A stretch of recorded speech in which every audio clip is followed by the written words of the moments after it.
ఈరోజు జనసేన ప్రధాన పార్టీ కార్యాలయంలో జనసేన అధ్యక్షుడు పవన్ కళ్యాణ్ గారు, జనసేన తరపున ప్రధాన కార్యదర్శి తోట చంద్రశేఖర్ గారు, రాజకీయ వ్యవహారాల కార్యదర్శి హరిప్రసాద్ గారు, అదేవిధంగా సిపిఎం నాయకులు కామ్రేడ్ మధు గారు, శ్రీనివాసరావు గారు, సిపిఐ తరపున రామకృష్ణ గారు అందరం పాల్గొనడం జరిగింది. నాగేశ్వరరావు గారు. ముఖ్య విషయాలు ఏంటంటే జనసేన పార్టీ సిపిఎం సిపిఐ కలిసి ప్రజా సమస్యల మీద పోరాటం చేయడానికి నిర్ణయించడం కూడా జరిగింది. ముఖ్యంగా భూసేకరణ విషయంలో కూడా, అదేవిధంగా పేదలకు సమస్యల మీద, విద్యార్థుల సమస్యల మీద అందరికీ కామన్ అండర్స్టాండింగ్ కూడా వచ్చాం. తొందరలోనే విజయవాడలో మరొక సమావేశం ఉంటుంది. ఈ లోపల పవన్ కళ్యాణ్ గారు జనసేన అధ్యక్షుడు పశ్చిమ గోదావరి, తూర్పు గోదావరి జిల్లా పోరాట యాత్ర అయిపోయిన తర్వాత ఆ తర్వాత ఏం చేయాలా అనే కార్యక్రమం కూడా ఈ మధ్యలో కూడా వీలైతే ఎక్కడ వారు ఉంటారో అక్కడ కూర్చొని మాట్లాడడానికి నిర్ణయం కూడా జరిగింది. ఆ నిర్ణయం ప్రకారం అందరం ముందుకు సాగిపోతాం.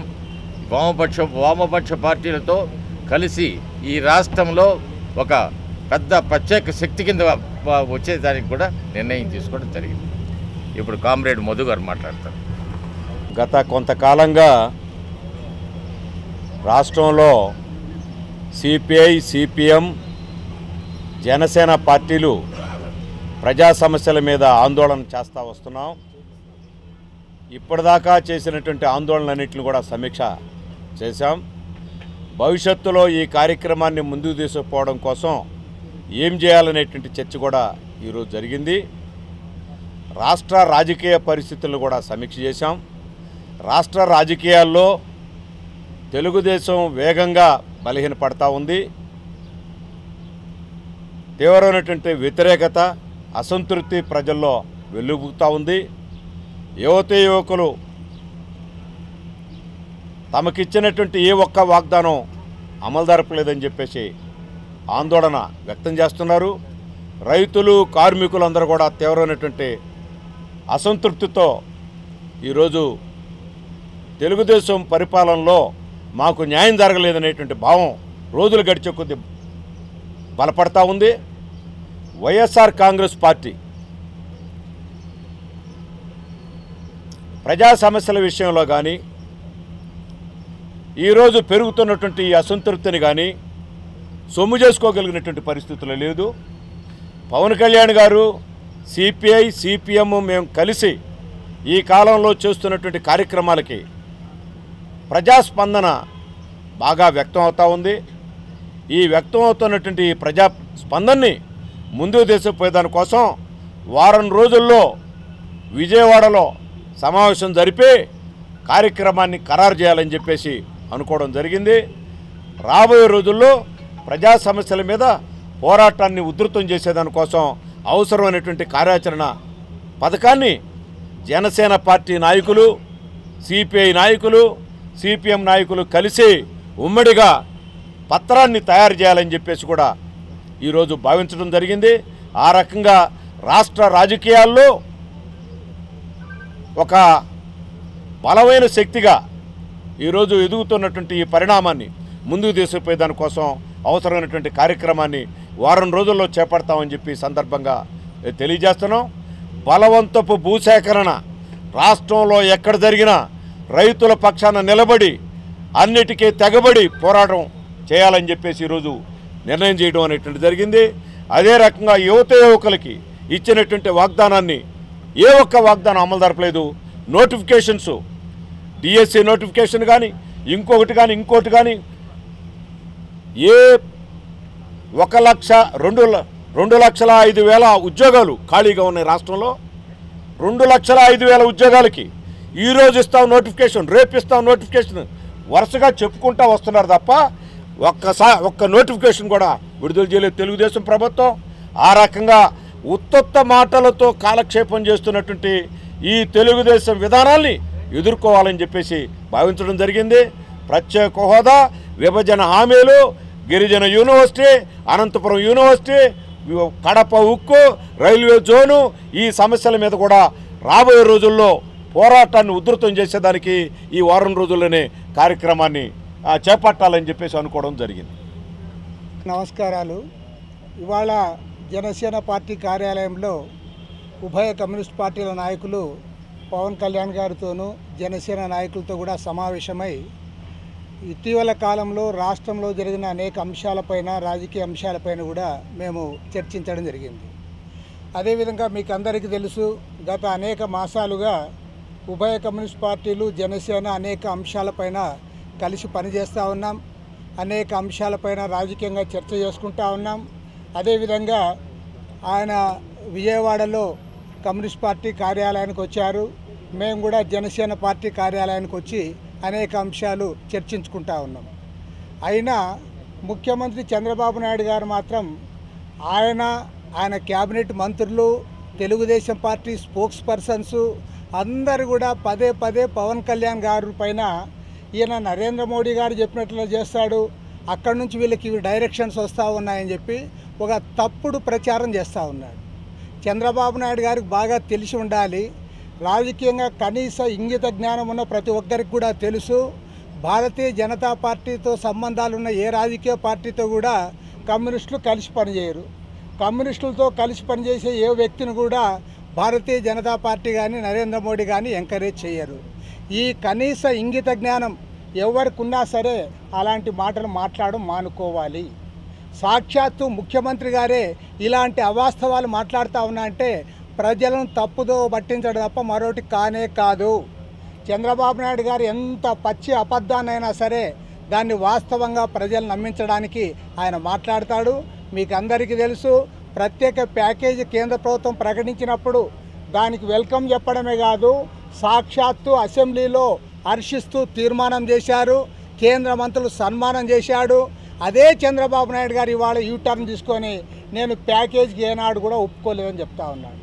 కాబట్టి ఏమంటే ఇవాళ ఒక స్పష్టమైన అజెండాతో ముందుకు పోవాలనే జనసేన, ఉభయ కమ్యూనిస్ట్ పార్టీలు త్వరలోనే ఒక కామన్ అజెండా కూడా ప్రజల ముందుకు తీసుకొని వస్తూ ఉన్నాం. మా అజెండా పీపుల్స్ అజెండాగా ఉండబోతూ ఉంది. ప్రజల దైనందిన సమస్యలే కాకుండా వారి శాశ్వతమైన సమస్యల పరిష్కారం కావాలి. అదేవిధంగా రాష్ట్రంలో సామాజిక న్యాయం జరగాలి. ఇవాళ రాష్ట్రంలో 2 కుటుంబాల అధీనంలో 2 ప్రాంతీయ పార్టీలు నడుస్తూ ఉన్నాయి. కోట్లాది రూపాయలు డబ్బు ఖర్చు పెట్టి వారే బీఫారాలు ఇచ్చి వారే రాష్ట్రాన్నంతా కూడా తమ గుప్పెట్లో పెట్టుకున్నారు. ఖచ్చితంగా ఈ విధానం పోవాలి. ఇది ప్రజాతంత్ర వాదం కాదు. డబ్బున్న కోటీశ్వర్లు మాత్రమే ఇవాళ రాష్ట్రంలో రాజకీయాల్లో క్రియాశీల పాత్ర పోషిస్తూ ఉన్నారు. అది కాదు కావాల్సింది. ప్రజల అజెండాతో ముందుకు పోతాం. సాధారణ ప్రజాప్రతినిధులు కూడా ఇవాళ అసెంబ్లీకి రావాలి, పార్లమెంటుకు పోవాలి.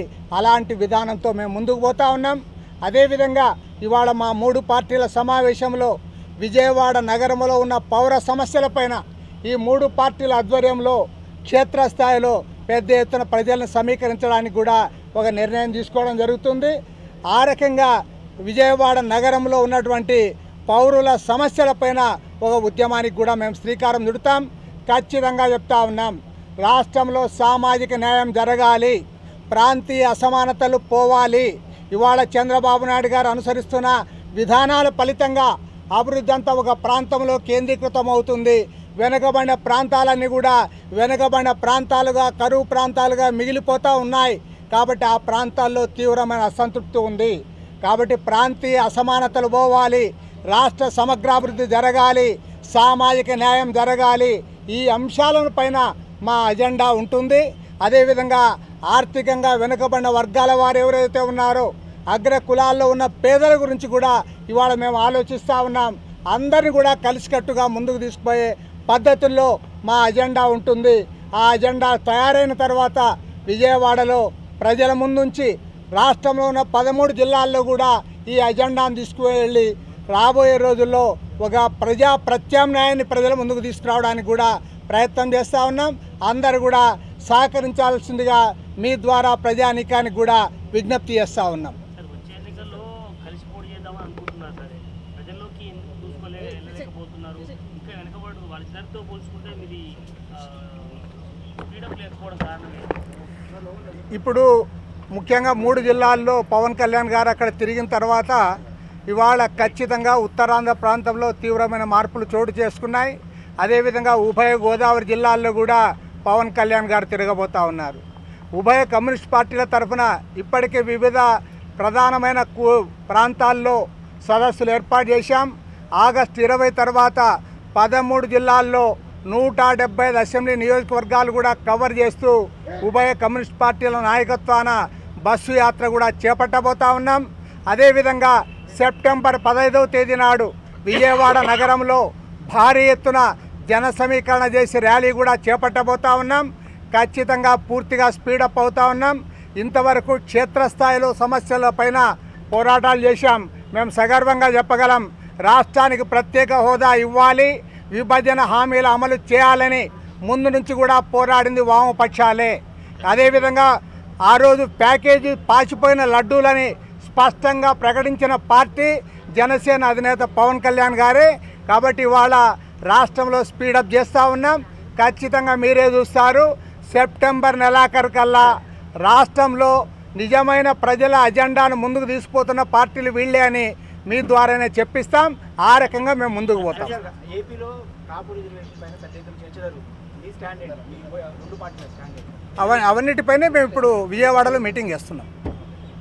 ఈ ముఖ్యమైన అంశాలపైన అందరి అభిప్రాయాలు కూడా, అంటే 3 పార్టీలుగా ఉన్నాం కాబట్టి మేము ఏ అంశం పైన అందరూ కూడా ఒకే అభిప్రాయాన్ని వ్యక్తం చేసేకి ఏ అంశాలైతే ఉన్నాయో వాటన్నిటి కూడా మేము పరిగణలోకి తీసుకొని, ఇంకా కొంతమంది ఇంటలెక్చువల్స్ యొక్క అభిప్రాయాలు కూడా తీసుకొని, అవసరమైతే కొద్దిమంది న్యాయమూర్తులతో కూడా సంప్రదించి మేము ఒక అజెండా మేము విడుదల చేస్తాం.